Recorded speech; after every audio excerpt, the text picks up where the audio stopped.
నా పాటలు పాడుతూ ఎవరెవరో ఆదాయం పొందుతున్నారు. ఆ ఆదాయంలో నాకు వాటా ఇవ్వరా అంటూ సంగీత జ్ఞాని ఇళయరాజా రాయల్టీ విషయమై మరోసారి ప్రశ్నించారు. తన పాటలను పాడుకునే గాయని గాయకులెవరైనా అనుమతి తీసుకుని అందుకు తగిన రాయల్టీని చెల్లించిన తర్వాతే పాడాలి అని బుధవారం విడుదల చేసిన ఒక వీడియో సందేశంలో స్పష్టం చేశారు. నా పాటలను పాడేందుకు, సంగీతం సమకూర్చేందుకు ముందుగా నా అనుమతి తీసుకోవాలి. అందుకు సంబంధించిన అంశాలను నిబంధనల ప్రకారం చేయాలి. లేకపోతే చట్టపరంగా చర్యలు తప్పవు. ఇప్పటి వరకు నేను IPRSలో సభ్యుడిగా ఉన్నాను, కానీ ఇకపై ఉండను. నా తరపున రాయల్టీని ఇకపై దక్షిణ భారత సినీ సంగీత కళాకారుల సంఘం వసూలు చేస్తుంది. ఆ హక్కుని వారికి ఇస్తున్నాను. గాయకులు కూడా ఇందులోకి వస్తారు. గాయని గాయకులు నా పాటలు పాడేందుకు నేను అడ్డు చెప్పటం లేదు. మీరు తీసుకుంటున్న డబ్బుకి మాత్రం రాయల్టీ ఇవ్వాలని అడుగుతున్నాను.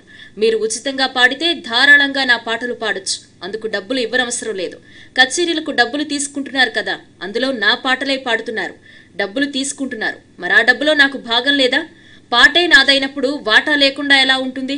నా పాటలు పాడడం చట్ట ప్రకారం జరగాలనే కోరుకుంటున్నాను.